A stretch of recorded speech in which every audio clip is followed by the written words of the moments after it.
Hello, everyone. It is Thursday night. It is 8 p.m. Eastern. It is time for your Big Old Belt Wrestling podcast, and we have so much to get into this week.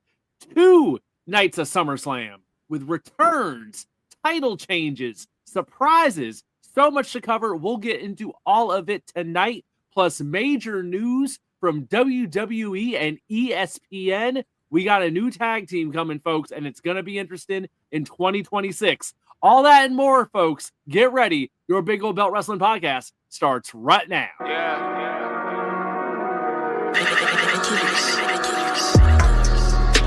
Old Belt, Big Old Belt, Big Old Belt, Big Old Belt, Big Old Belt, Big Old Belt. All I really want is that Big Old Belt, Big Old Belt, Big Old Belt, Big Old Belt, Big Old Belt, Big Old Belt. All I really need that Big Old Belt. Hello, everybody out there, and welcome to your Big Old Belt Wrestling Podcast, Season 5, Episode 27. So glad to have you here with us here tonight, because this has kind of become a crazy week. We had a lot of news that we were going to be covering with the SummerSlam fallout, but then we had a bomb dropped on us yesterday with WWE and ESPN, so we will get into that later. We're going to start out with SummerSlam. I am in the center of your screen. I am Will. Glad to see you all here tonight. To my left, down in the Lone Star State, is Damian G. And to my right, the Giant Crab Jamal. Guys, how are you all doing this week? Actually, pretty good. Cody won. All is right in the world. Yes, all is right in the world. Cody won. We will work that in right now. Cody Raheem Rhodes is also here with us tonight. All is right in the world. I fought the power and prevailed. Yes, sir. Cody had a big weekend at SummerSlam. We will definitely get into that. Oh, geez. He's also Wheatley American Hennessy coming soon. Sir, I guess this is your week. This is your week, so I can't argue with it. I cannot argue with it. You're moving on from just Wheatley American Vodka to Wheatley American Hennessy. That, hey, got to expand that portfolio. Can't argue with it. All right, folks, we're going to start with SummerSlam because we have 2 nights of it to cover, and a lot happened. A lot happened at SummerSlam. It was a very packed show. So I figure, I guess, let's start with night 1, the Saturday night. How we want to do this?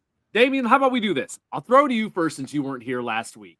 Night 1, we had the Rollins and we had CM Punk and Gunther. We had the big celebrity match with Jelly Roll. We had Roman Reigns opening the show. Kind of, for me, it was kind of a mixed bag of a night. And we had a surprise at the end, too.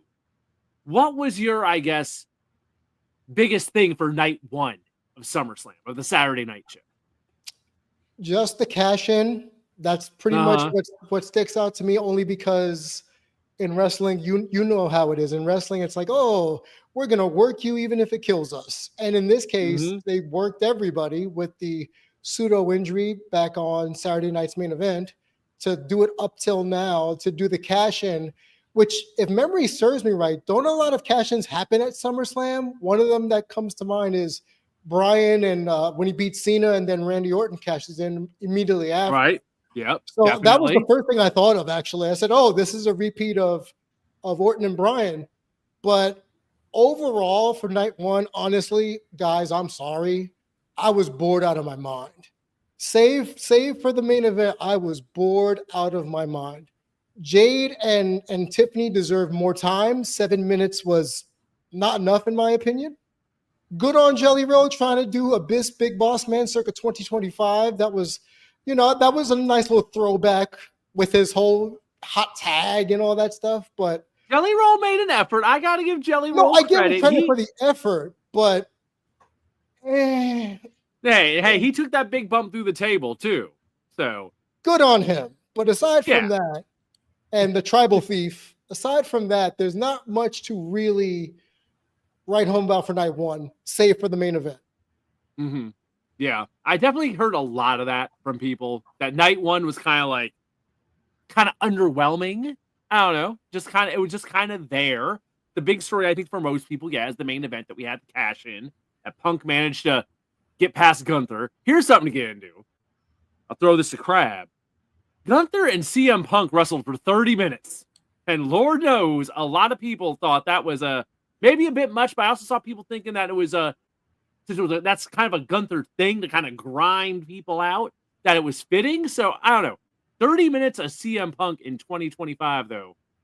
I ain't sure about that one. Crab, do you think they went too long with that main event? No, it's the main event. I mean, I think that's kind of what it is. And then the show itself, really, other than Roman Reigns, was there a match over 20 minutes?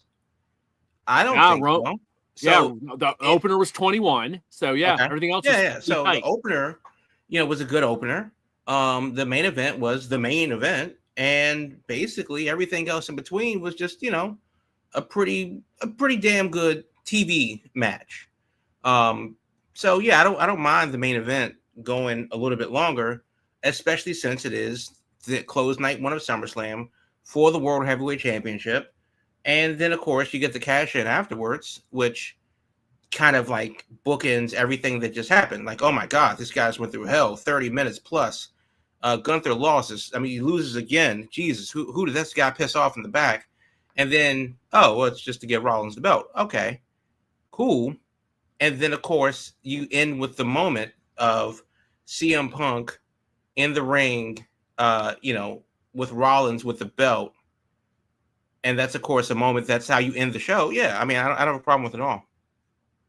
Okay, all right. So let's talk about the cash. Let's talk about that. Because Lord knows we had been thinking that was coming. We definitely were suspicious of the Seth Rollins injury and everything. And then the music hits, he comes out, and he's on the crutches. Everyone's like, okay, is he just making an appearance or what? Is he just, and I think Michael Cole said he's out here to like make his presence known and make sure CM Punk doesn't forget him. And then I thought they did a hell of a job with the reveal, with the turnaround, the crutches fall to the side, and just the slow, like, all right, you know what's about to happen, taking the brace off, and just the whole, like, making it sink in to everyone in that building that, yeah, we're doing this. We're definitely doing this. And sure, I think everyone damn well knew by the time he's coming down to the ring, it was already a foregone conclusion where this was going, and they only took 10 seconds to do it. Bing, bang, boom. Seth Rollins is now the champ. Was it too predictable? I guess is the thing. Because some people, I had people texting me that I didn't think that was coming at all. And I was like, oh no, I have plenty of people. We were talking about it from the jump about that injury. So I don't know, Damian, too predictable or the right move just to go ahead with it anyway? The right move wasn't too predictable, at least in my opinion. And I know I literally just said, doesn't the title change hands a lot at SummerSlam? But the way it went about with all the crutches, the knee brace, the limping, the will he, won't he. We were talking here a couple of weeks ago that Rollins might hold the briefcase the entire year. Right. And lo and behold, they don't have to do that, especially with the fake out of Braun Breaker being the quote unquote new leader of the Vision on Raw leading up to SummerSlam. All for naught, because I don't know what kind of healing medicines of Lake Minnetonka Seth got, but good enough where he could come in and do a cash in. Maybe he can't work 45 minutes right now, but for a cash in and a television match, like Jamal was saying, I think that's doable. All right, let me work some people in here. We got Jay Bradbury watching on YouTube. Glad I wasn't the only one who thought it was boring. I would have left, but the money I spent on tickets kept me there. Felt like a Raw after Mania. That watching the Saturday night, I definitely kind of like halfway through was like, damn, this just isn't like clicking. It wasn't like that middle part was like Sami Zayn and Karrion Kross, and then like I said, Tiffany and Jade. It was like those two matches back to back just kind of cratered the show, where it was just like things were not getting out of that gear to like get things moving. And then the Randy Orton Jelly Roll, Drew McIntyre, Logan Paul match, I think was just enough to like give things a spark. You know, you had people definitely reacted to the whole idea of Jelly Roll being out there. Cupcake thinks Jelly Roll is overrated. Good to see you here tonight, Cupcake, as always. But I thought Jelly Roll held up his end of the bargain. Thank God it was a tag match. They weren't trying to do anything too fancy with that.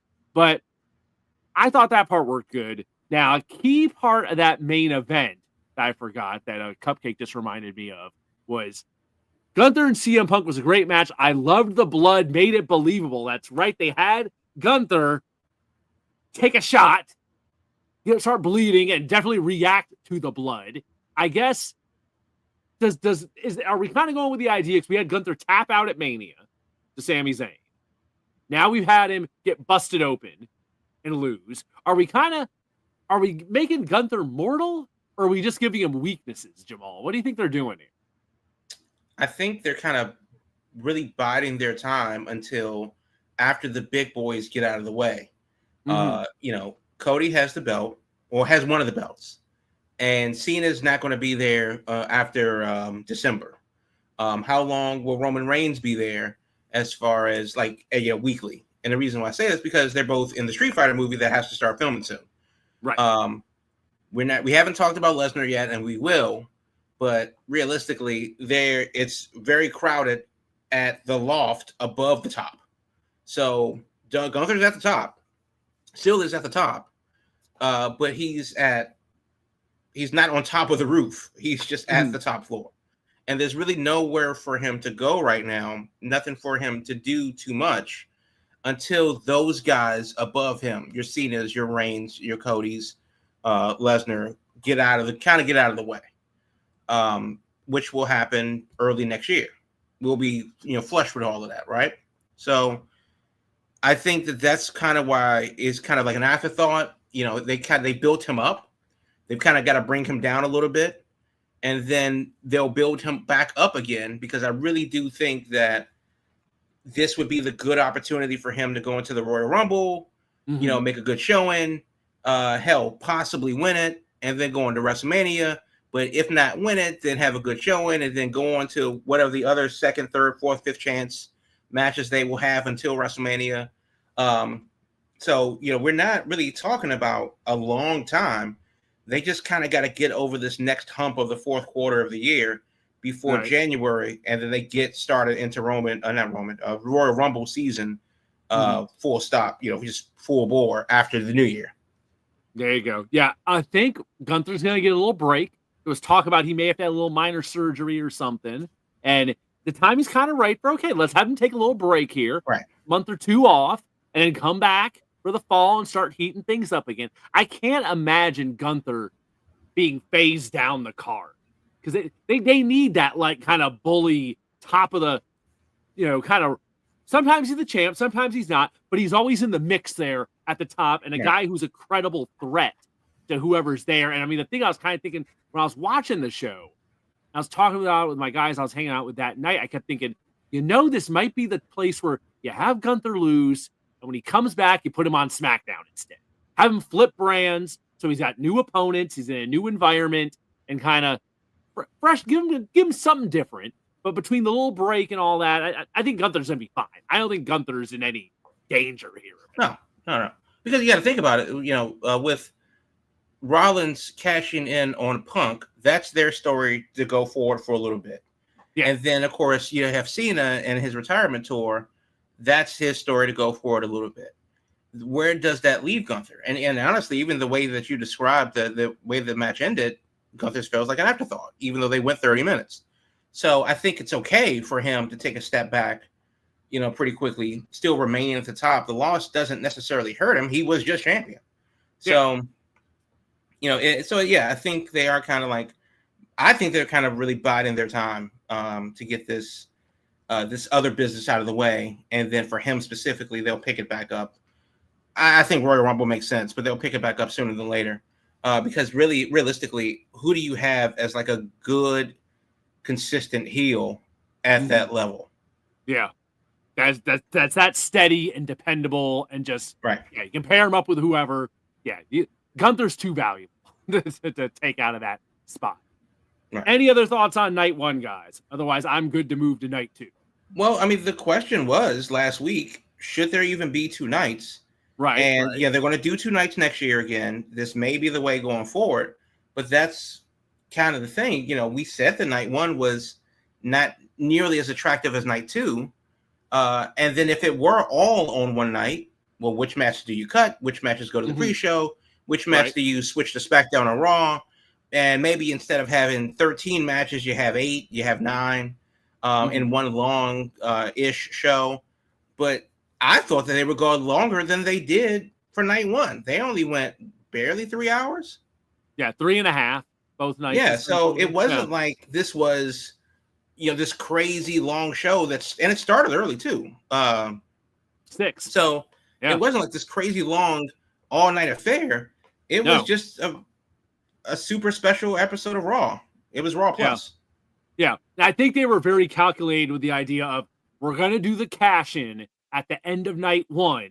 So regardless of what happens on night 1, there was a big moment at the end. And so people will be talking all night and be like, oh my God, they did CM Punk won the title. Then he immediately got cashed in on. Oh my God, tomorrow night, there's John Cena and all. We have a whole nother night coming. So I think they were very calculated with the idea of we wanted people talking on social media coming out of night 1. So it would automatically hype up night 2. So let's look at night 2 now. Now, night 2, we mentioned this last week. This was the night of the stipulations and gimmick matches. My God, we had 3-ways, we had TLC, we had no DQ, we had steel cage, street fight.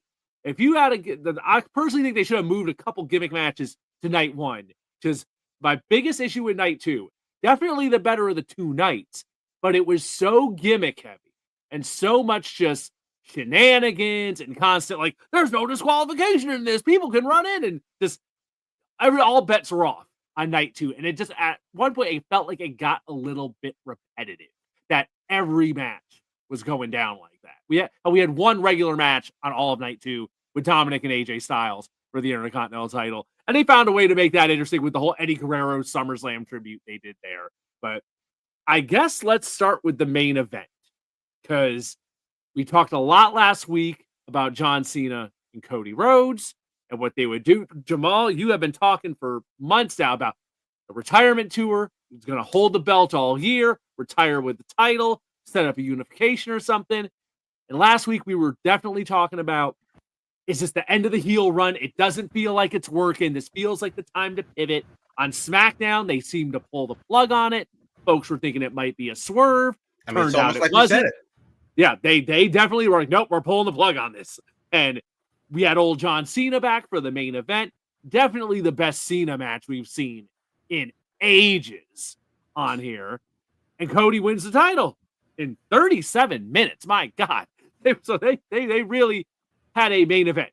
They definitely had a main event. But now this definitely, we won't talk about the aftermath just yet. But, okay, they took the title off Cena. So where do you think we are now, Jamal? Because we were talking about a year-long title reign for Cena. And now, no, we have changed course. We have definitely changed course. We're back to classic John Cena finishing up his farewell tour. Well, remember what we also talked about last week was how the gimmick was kind of going stale. There really wasn't much for him to do. It doesn't make sense to start a major program with him if you're not going. That's only going to last for the next 3-ish months. And that's so it's a start type of affair. And then what do? Oh, well, they have Cody to get the belt. We said that Cody might, turn heel, maybe not necessarily full heel, but just in a maybe, bitter ex-boyfriend type of a thing. That remains to be seen, but Cody did win the belt for America, and Cena now has something to do. And even if it is something, even if that something is just getting the belt back so he can go home with it, it's still something more than he had last week. Because last week it was, well, if Cody's not going to beat him, how many other, must-see matches does he have, A, in him, or B, with anybody left? And then, of course, we said, well, you said, actually, there's one match that they could pull off.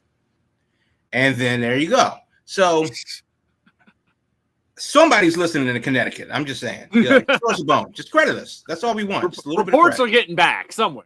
just something. But really, realistically, though, there really wasn't, much for him to do. The story had gone not necessarily stale, but it was just a matter of, well, we just need to make it to December. How do we get over this hump and get into December? What? And then we can ramp it up and really do the farewell tour, but as a face, of course, because nobody wants to boo the guy. He's gone forever. So do you really want to, tap dance on his grave? No. Oh, okay. Well, we turn him face. How? Well, he loses the belt. It's not even a face turn. It's oh, shit. I'm going to actually try this time and win for everybody out there. Now, Cody is literally the father of liberty. So I don't know if Cena is going to actually, take the belt back from him.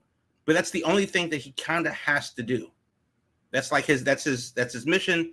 It is what it is. And I still think that giving him the opportunity to do that over the next 3 months, this short sprint between now and Survivor Series, now in December, that's really what we're talking about, is Cena chasing the title. And with an actual reason to do so.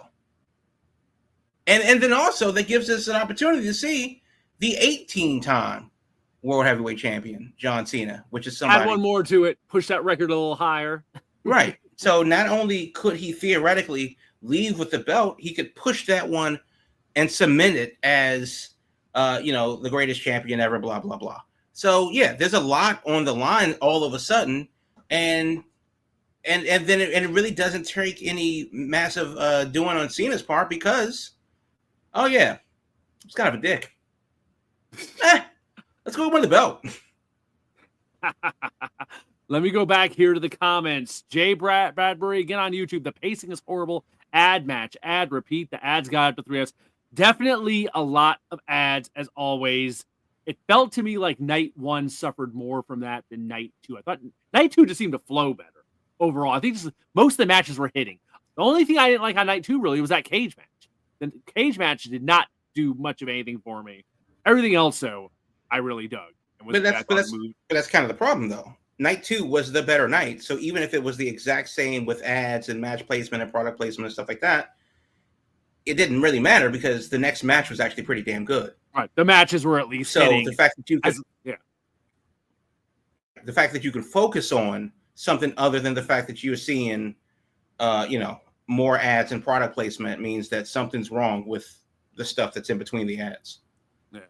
Damian, how we feeling about John Cena not being champ? Good. Shifting to Cody, and then I don't know. I guess let's bring it in here. The Beast is back out of nowhere, and just definitely mixed opinions on the return of Brock Lesnar. So let's get you in here. How are we feeling about how they closed this show out? Because Lord knows I wasn't expecting it to end how it ended. But we were surprised us both nights to end the show. I was not expecting the ending either. And if someone did say they expected it, they're wrong, because there's no way in hell, with all the things we know about any investigations, you would have thought he was persona non grata. So the fact that he did show up and did the Travis Scott 20-hour walk to the ring and then F5 goodbye, which is pretty cut and dry for what he does with Cena, dating back all the way to when they met before Extreme Rules, when he made his first return back in 2015. But to go back really quick for the Cena match with Cody, I may be in the minority, but I hated it. It was such a slog. It was as if everybody filled their meter from SmackDown versus Raw. Cupcakes with you. It was R2, R2, R2, R2 every 10 minutes. And you could have chopped off. It's like with movies, right? There's some fat you could have trimmed off. And you could have trimmed off at least 10 minutes of that match. 37 is excessive. That's a little too much. And a lot of it was just waiting around for something to happen. Either they were exhausted, they were selling the injuries, they were outside the ring, the trap door bit. It was a slow, methodical plod. But at the same token, what else could I have expected? I wasn't going to expect a 5-star classic from either one of them two at this stage in their careers. Cena's like, nah, just get me out of here. Let me put my work in and let me get out of here. The best spot was the pile driver spot, because that got one of the biggest pops during the match. Right. And then that one memeable moment of John carrying Cody up the trap door and down the ramp. Okay.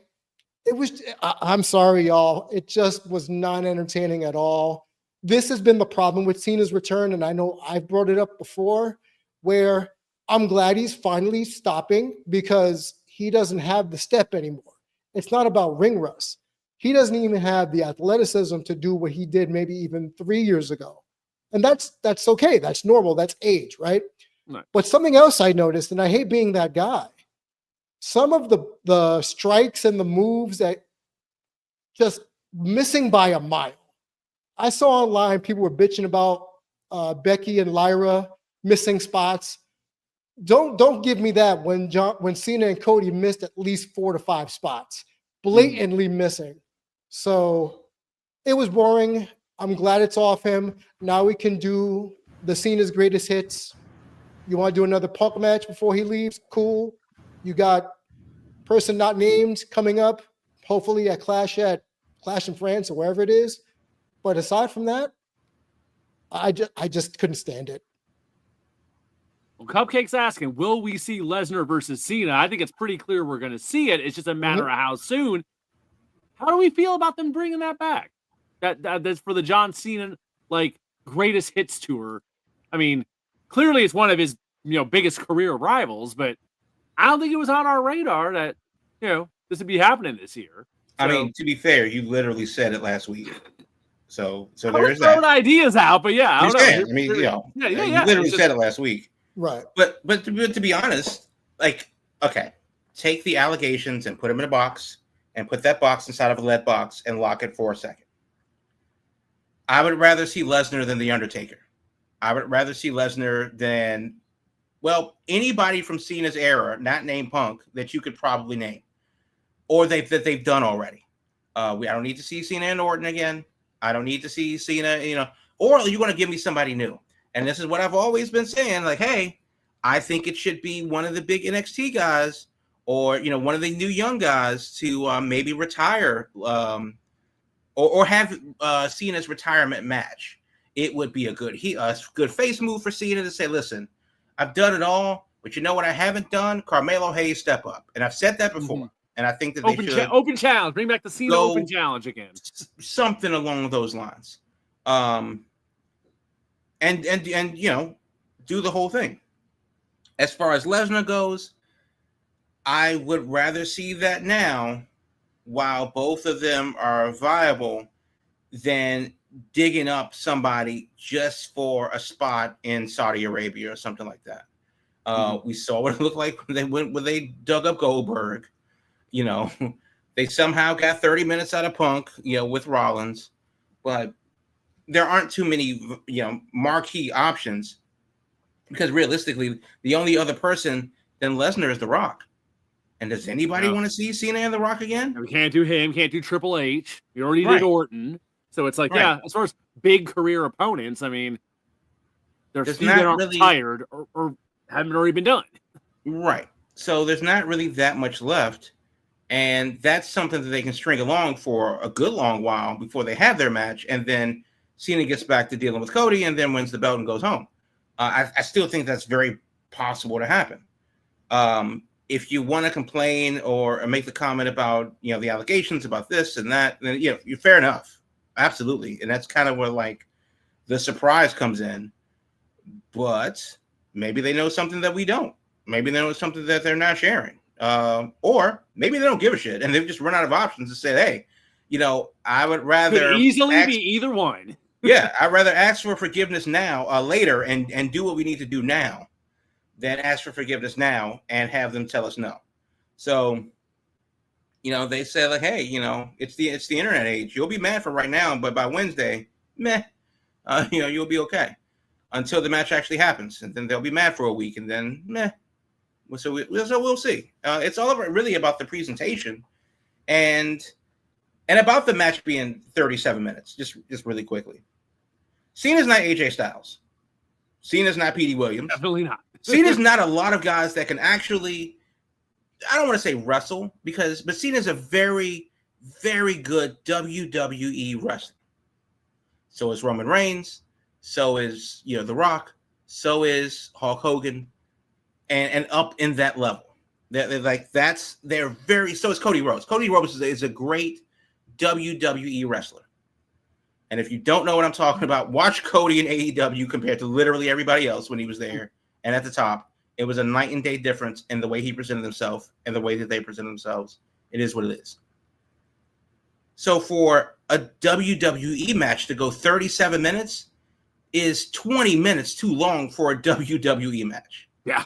And I think that that's that's just what it is. You play the hits, and then you play the hits, and then you play them a third time, and you realize that you spent the better part of an hour going through this. Like that's a no. I don't care who it is. Like nobody wants to see even in their prime, a 37-minute match between this person and this person, especially today. It's not Brett and Sean. No. And even still, people have feelings about the Iron Man match. Yeah. Yeah. Let me work in Dion here to put a capper on the Cena heel turn era. Can we agree that The Rock being the one to make Cena healed and not turn up to anything was the most stupidest thing they've done this year? Clearly, something fell through between The Rock, between Travis Scott, whatever they had. And maybe one day we'll find out. Whatever the original plan was versus what we got are clearly two different things. And how I'm glad they just washed their hands of it and had Cena cut that promo on SmackDown to say, you know what, this is dumb. We're out of here. I definitely had some people in my mentions being like, this is a stupid thing. Got out of it this way. I'm like, you know what? The one thing we don't have right now is time, and Cena has limited dates. So I'd rather they just pull the plug and we move the hell on than worry about, we got to come up with some storyline to get out of this. Nah, just, they did it right. Just be like, look, we messed up. This was stupid. Let's all move on with our lives. So anything else we want to hit on night two? I do really quick want to say, I thought Becky and Lyra Valkyria was really, really, really damn good. Mm-hmm. Didn't need to be 25 minutes and didn't need to have so much stuff with the zip ties around Lyra's wrists. I thought they went a little heavy on that. But otherwise, I thought those girls worked their asses off. I'll say it again. Bird Lady is winning me over. It is what it is. Davey and I would like that one. So I thought they tore it up. I thought they were really damn good. Well, the other one I'm going to say is the triple threat, the women's triple threat. Yes. Just talk about that real quick. A lot of people were concerned about putting Naomi in with Io and with Rhea because of just the way the match would work. But she hung in nicely, hit her spots. People forget Naomi was one of the most athletic women to ever grace WWE. She was a Funkadactyl, damn it. Put some respect on her name. So the fact that she was still able to be a part of this match and not be overshadowed, I think that was one of the things I was looking forward to. Mm-hmm. To see how she can still maintain, I'm the champ, but there's no I'm the champ, but she was an equal pillar in that match, and they played really well off each other. And good on Naomi for retaining, and good on WWE for keeping the title on her. And just said it before, the women are killing it. And I'm so glad that people are warming up to Bird Lady.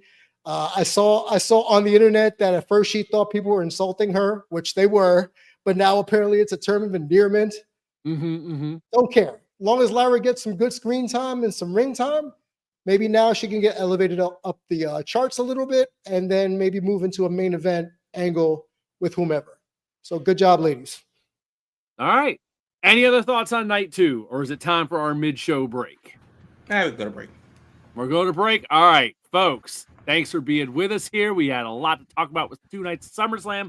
Guess we'll be doing this next year when we go to Minneapolis. So, it's a lot of wrestling. It's a lot of darn wrestling. I will throw in here really quick. Our good friend, the old man, is back. Vince McMahon, I'll talk to Bruce and see if we can get you some credit. If folks are listening in Connecticut, hey, it is what it is. Things are getting interesting. Good to see Vince McMahon here again with us tonight, this week here on the Big Old Belt Wrestling Somehow podcast. Still not in jail. Somehow not. After that big car wreck, saw he was talking about Hogan earlier today and looking rough. Father Time is catching up. If you see any screenshots of this stuff he did for Hogan. All right, folks, when we come back, we are going to talk about the major news about WWE and ESPN. There's a lot to get into here. So we'll have that in the second half, and who knows what else. Stay with us. Your Big Old Belt Wrestling Podcast will be back right after this. Looking to get your brand in front of people who eat, sleep, and breathe entertainment? Big Gold Belt Media is the place to be. We're all about reporting on movies, TV shows, conventions, and everything in between. And we want your brand to be a part of the action. Partnering with us means your sponsorships get featured right in the midst of our content. Plus, we're going to hype you up on all of our social media, connecting you with an audience that loves discovering new things from trusted voices in entertainment. We're easy to find. Just look for us on Big Gold Belt on all your social media platforms. Don't wait, reach out today, and let's start building something amazing together. Your spotlight is waiting here at Big Gold Belt Media, biggoldbelt.com. Thank you so much for being with us here tonight on the Big Gold Belt Wrestling Podcast, Season 5, Episode 27. We keep moving, man. Every darn week, Thursday night, 8 p.m. Eastern, we are here in one form or another with some of the guys to talk about what's going on in wrestling. We got some big news yesterday, and there's a whole lot of angles to this, and different thoughts on it and different feelings about this. Luckily, it's not happening just yet. So I think this is going to be kind of an evolving story. But yesterday, it was announced that WWE and ESPN, starting in 2026, ESPN is going to be the streaming home of your WWE PLEs. So if you're in the United States, it's been Peacock up to now. It's going to be moving to ESPN. Everyone else in the world, you got a good darn deal because Netflix has everything. So if you're in Canada, if you're overseas, nothing's changing for you. This is strictly affecting the U.S. market. But the new ESPN app that is going to be launching imminently. It's launching, I think, the end of the month. Very soon. WWE won't be on it yet, but it's about to launch. Here's the first thing that's jumping out to people as getting a reaction out of them. The price point. $29.99 a month for the ESPN app. This is going to get you all your traditional linear ESPN channels, your ESPN1, your ESPN2, ESPNU, all those little shoulder satellite channels they have, all that, plus on-demand content, all kinds of other stuff. They're clearly trying to go heavy into streaming, and so they're linking up with WWE, and Peacock will no longer have the PLEs here in America. Before we get any more details about it, I guess, Jamal, let me go to you. Lord knows, I think the big thing we were all expecting, I know with the Peacock deal coming up, I think we were all thinking they were going to follow the lead of the rest of the world, and everywhere else, it's Netflix got the whole ball of wax. They got Raw, they got SmackDown, they got NXT, they got the pay-per-views, they got everything. But that's not happening here. So a different move here in the States, but that said, they're going to be on ESPN. So it's interesting. What are your thoughts on this? Okay, so there are two thoughts with this. Number one, streaming as a business model doesn't work. We thought it worked during COVID, but that was because the customer base was literally forced to stay home and do nothing but stream. Now that that's not the case anymore, and people are leveraging their time and their money and their efforts between, leaving the house and not, it just doesn't work. There's not enough of a base to say that this is what we're going to do. Now to ESPN, give me more sports, period.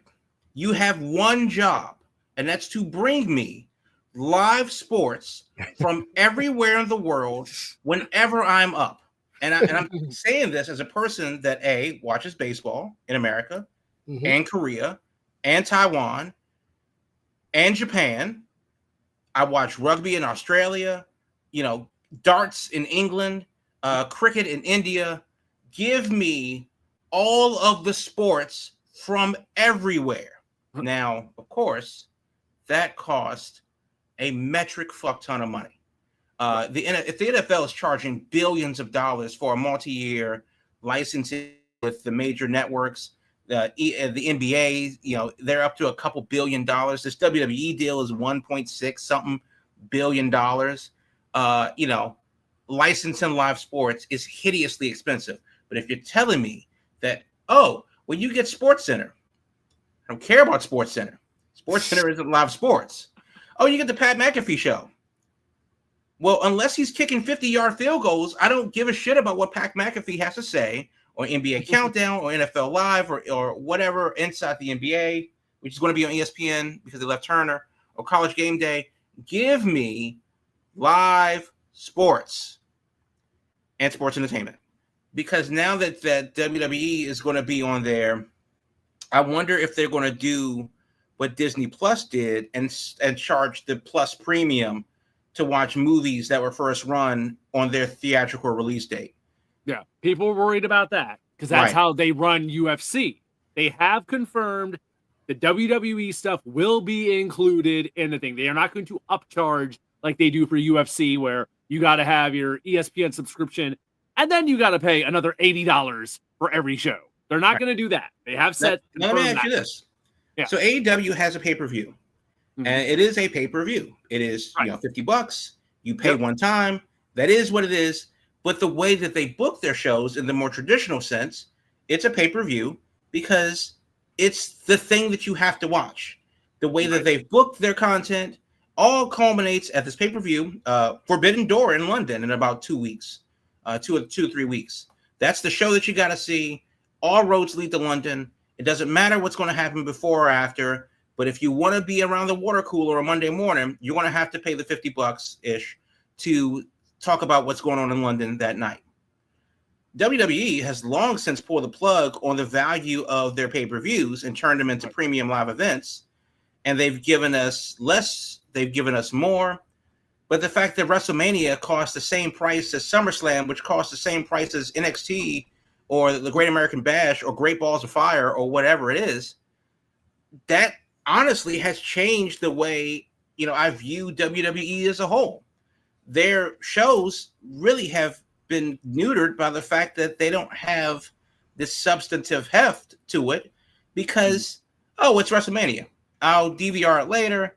I'll, whatever. WrestleMania used to be $70. Oh, yeah. Pay-per-view. It was getting up there at the end. Yeah. Yeah. And, it was insane to think the WWE Network would have everything for $9.99.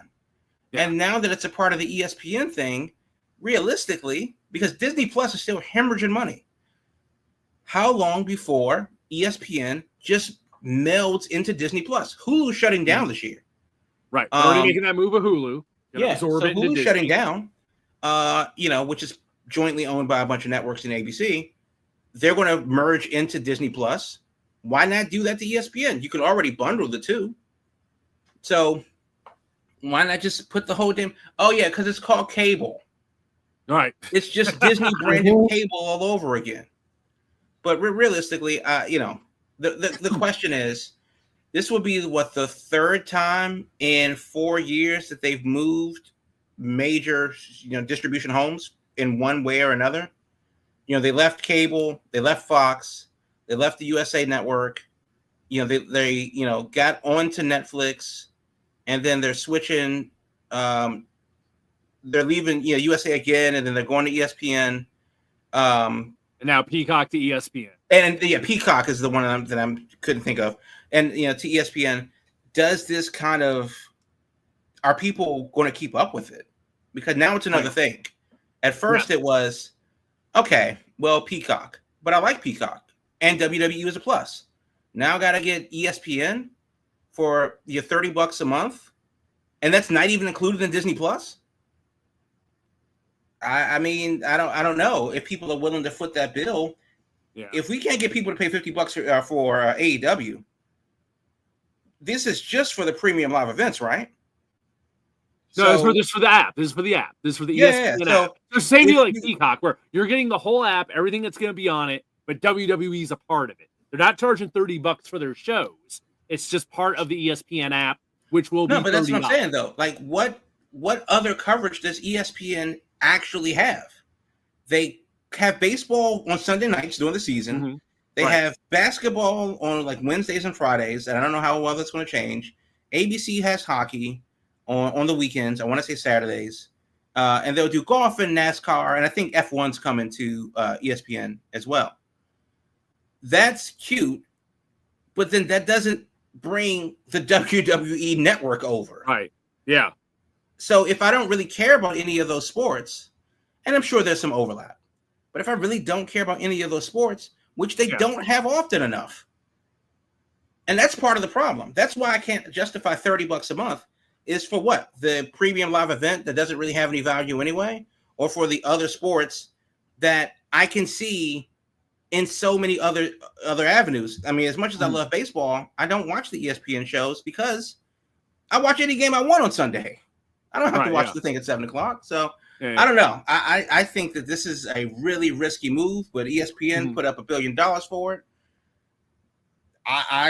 If this doesn't work, then what? Yeah, let me hit these numbers real quick before I go to Damien. So the Peacock deal was for people are like, well, why would they do this? This doesn't make any sense. Well, I'll tell you why they did it, because there's big money involved. Peacock was paying them $180 million per year for the past 5 years. ESPN bumped this to $325. So a major jump in the money for the next 5 years for $325 from $180. So that's why they made the move. It's a huge bump in price that they're going to get. And I guess Netflix wasn't going to do that. And I think another factor is that might be missing here is once you're part of that ESPN brand, then you're getting pushed on all those ESPN shows once you're in that ecosystem. So there's the visibility factor of hell. It's already happening this week with they had Roman Reigns on there. You know, like I said, all their annoying talking head shows. You're going to have your WWE people on there now. They are now going to be part of that family and getting that publicity that comes with that. Damien, is this just like, do you think it's misguided because of the price point, or just like, I don't know? It's I've seen so many people have different opinions on this, and a lot of people. I think the initial reaction I see from people is $30. We had it good with WWE Network. We were paying $9.99. It's like they were trying to triple the price. It's like, yeah, it's like when you price everything at $9.99 for all those years, and even Peacock was less than that. Yep. Peacock just raised their prices, but Peacock was less than that, and you were getting, all the NBC stuff too. Now it's like you gotta go to ESPN, but it's gonna be triple the price. I think it's definitely jarring to some people. So I remember a time, and you both know this, where we were allegedly paying $30 a month for certain pay-per-views in our teenage years. Yes. Right? In your houses were 19, pay-per-views were 30, sometimes 40. Yeah. And included in cable. So what Jamal said before, it's the same. It's exactly what he said. This is cable all over again. Yeah. Now we're just calling it apps instead of channels. Yeah. Instead of the wires, we have apps. That's about it. So the price point, you have to justify it because of the price that's been paid to get it. So that's going to be the reason why we have the price point of $30. The other thing I got a problem with this whole thing is the fact that they didn't really need to make this move, and this move is strictly about greed, right? You could have stayed on Peacock. You could have negotiated a reasonable raise, I guess. But to jump ship, this is like going to WCW for triple the money. To jump ship for the bigger money bag, capitalism, woohoo! But at the same token, now have you reached the point that you are pricing out your consumer base? Mm-hmm. And I know everybody who loves capitalism will say, all I need is for X amount of people to buy it, and it's a profit. Someone's going to buy it no matter how much we charge. Great. Then now you're going to have people pirating every WWPLE from here on in. And you may miss the little guy or gal, but it's still going to affect your bottom line. I would be more apt to get this app if it did have more sports. Like Crab literally took it off my brainstem. All it is talk shows, yelling, the Ocho, which I wish that would be around 24/7. I'd watch the Ocho. Aside from that, it's like MTV. Where's the music? It's just television. Yeah. So right now, it's just sport. It's just network because there really isn't any sports. It's just a network of talking heads, pre-game, post-game, pardon the interruption, Pat McAfee and Stephen A. Smith show. That's all we got. Sunday Night Baseball, sure. I think that's going to be the interesting thing on ESPN, because that's when I was a fan of the NHL, when they had that theme song and Barry Melrose, and that's my ESPN. But going back to the wrestling bit, I get why they did it. They didn't have to do it. Mm-hmm. And now I know a whole bunch of people are not going to pay $30 because some people aren't even paying $50 for AEW. So $20 less, I'm going to pay for WWE? No. Crack streams, here I come. Okay, let me jump in there real quick, because I think to that point, it's the content itself that they're devaluing by just having PLEs and not booking a pay-per-view to be the end all for that month. And that's the way we grew up with the pay-per-view structure of you really didn't have to watch Raw, and then SmackDown comes along. Okay, that'll get you caught up. But the most important night wasn't WrestleMania. It was the Raw after. Right. Because it, A, got you caught up with the show that you couldn't afford because you were broke as a kid. And B, it was the other shoe dropped after WrestleMania. And realistically, the Raw after Mania hasn't been the same, arguably, since the WWE Network came along, which 10 years ago, so some 12, 13 years ago, something like that. But it just hasn't felt the same because of the way that it's booked. And now that we're talking about giving us a devalued product, and you say it's corporate greed, and I'm not even going to argue against that, but on whose part? Because I am for sale. If you absolutely want me to come through and yap about things that I may or may not know about, call me. I'll write down a number. We'll talk shop. But I also can do it for free because I genuinely enjoy it and like it. But I will always be willing to be paid for it. And WWE, they took a, $300, $220, $180 million a year deal for 5 years, $600 million or something like that, and then doubled it. They're giving them more money for less content that doesn't have the value that it had when they started. So the real question is this desperation on ESPN's part to salvage their consumer base? Because for reasons that we've already mentioned, the streaming bubble is, if it hasn't already, is going to burst in a spectacular Oppenheimer fashion, because of the fact that if you're old enough, you already know what the similarities are to cable and stuff like that. But if you're young enough, there's other shit to do. Yeah. Because you're competing with free content, whether it's Twitch or whatever, but there's just other things. And because the COVID, situation is over, wink, wink, nudge, nudge, cough, cough, then I don't have to stay at home and stream everything anymore. So the Netflix things make sense because you can interweave that with your weekly Netflix subscription. Oh, they give us Raw week. That's cool. That's a plus. But Raw is objectively more important than their PLEs. If you're going thematically with their storylines, sure, WrestleMania is a big deal. Sure, SummerSlam is a big deal. Where all the build happens. Yeah. But the build happens. And then they're either going to win or lose. Oh, they cashed in. That was the biggest thing that happened on night one was the cash in. Yes. A 3.5 hour long show. And the biggest thing was Seth Rollins dropping his crutches. And we just said that it felt like a really good episode of Raw. Not a really great night for a pay-per-view. Night 2 was a little bit different. Okay, fine, but it was super gimmick heavy. Something that you probably couldn't have seen on TV. And then you're telling me that that's worth your $30 between that and listen to Kendrick Perkins pour barbecue sauce in his nipples and talk about the NBA for 6 months? No. But I am looking at the press release. An annual subscription is $300 a year. So hey, if you want to drop the big coin and lock it in, $300. If you want to lock that in, you actually will save a little bit of change. So buy 10 months, get 2 free. Yeah. Now let me also throw a couple of more details in here. If you're someone who's old and still has cable and you have ESPN, you will automatically get this included. You'll be able to authenticate it and get it because you're already an ESPN subscriber. They're trying to extend that also to your streaming TV package deals, like your Hulu Live TV.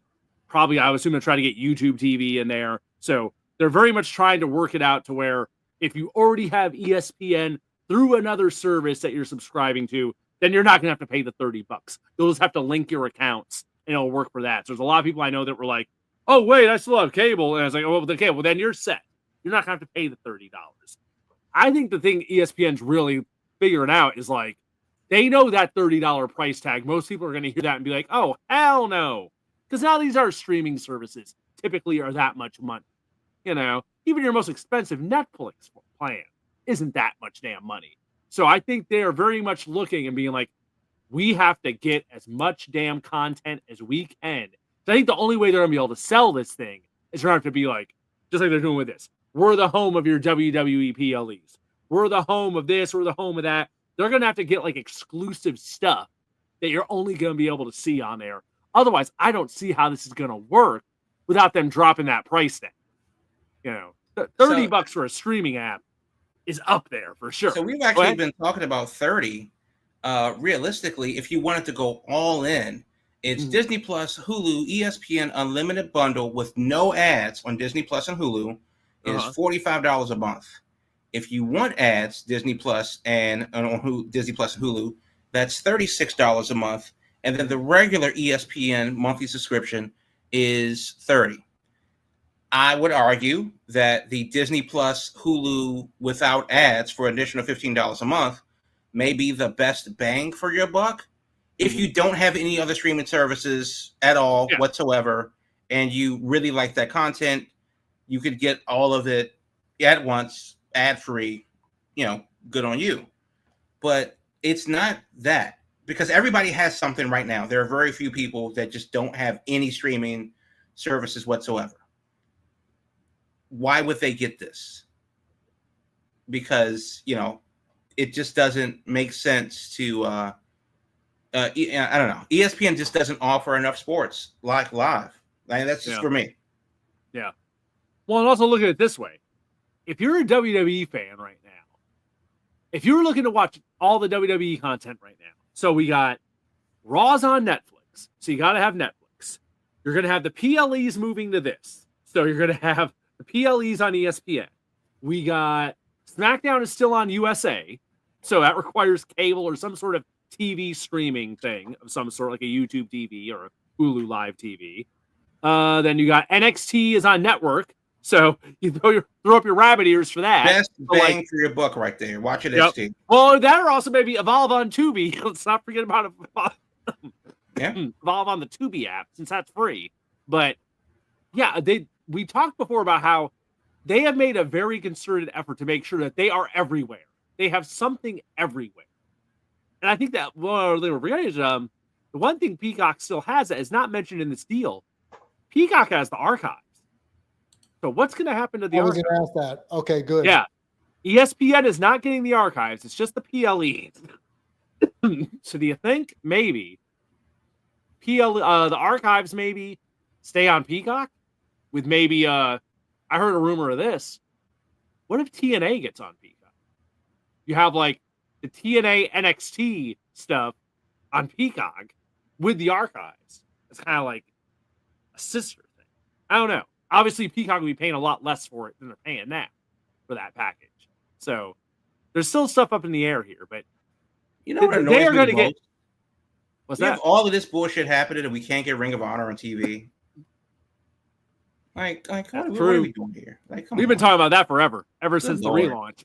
Right. That's one thing about WWE. I'll give them this. They are going to find someone somewhere to put something on in one way or another.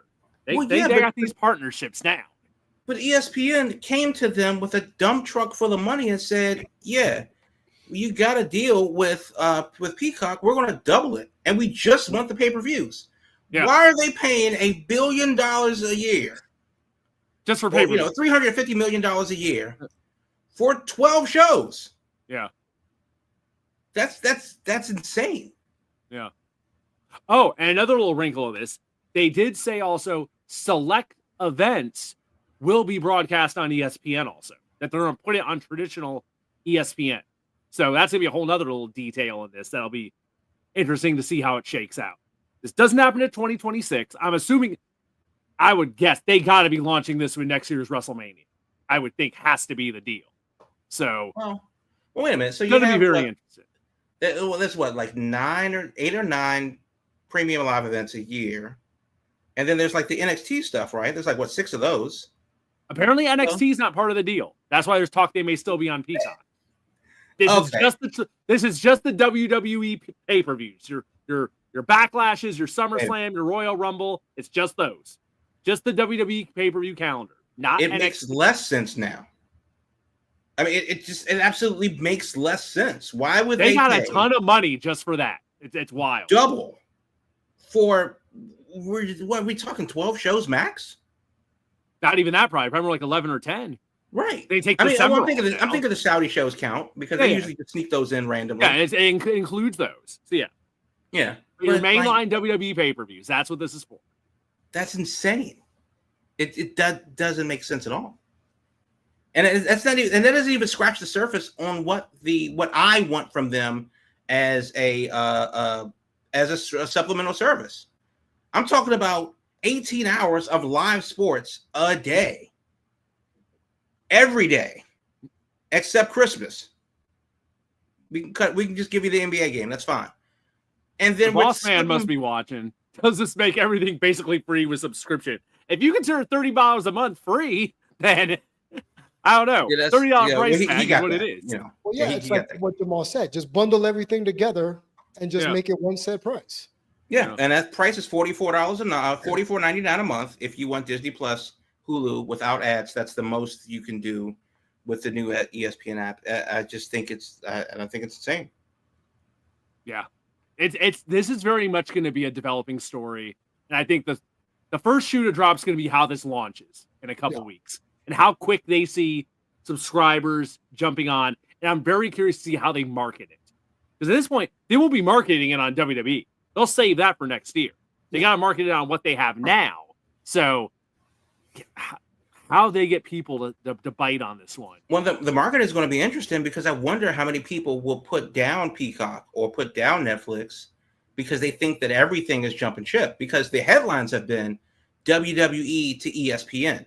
The headlines haven't been WWE premium live events, will be moving. You got to read below the fold for that news, but the headlines have just been like, oh, wait a minute. Are they leaving Peacock?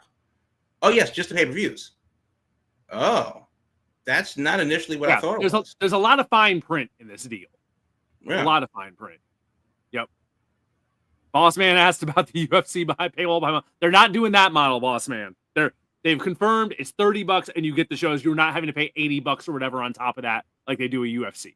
That's how it's gonna work. I don't know. We will be obviously keeping an eye on this. And honestly, at this point, just give me the WWE Network again. Can we just go back to $9.99? I mean, not even $9.99. I mean, I would pay, $20, for the WWE Network if I had everything. Everything. And I mean all of the archives, all of the current pay-per-views, all of the shows live wherever they air, all the international shows that we don't get in the US because other markets have other shows.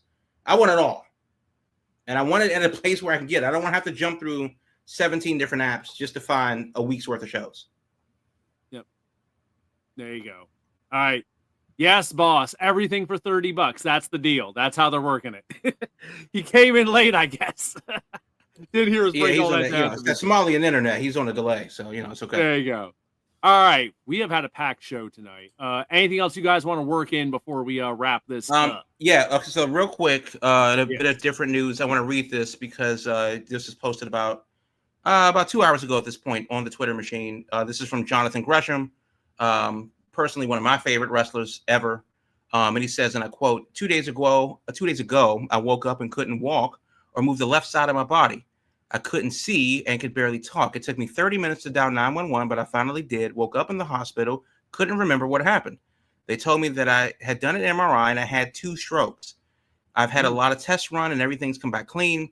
They're not sure what happened, and the only thing that they can say is that it could have been a possible complication from a bad case of COVID that I had a few weeks ago.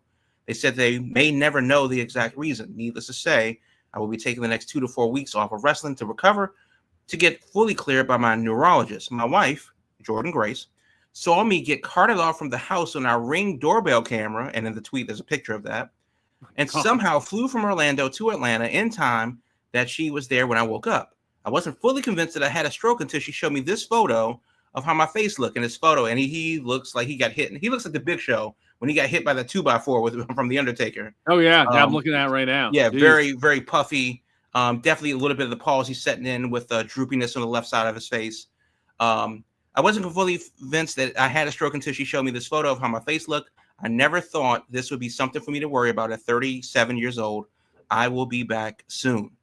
And, and that was just posted at 7:12 p.m. Eastern a couple hours ago tonight. So, Gresham, one of the best in the world.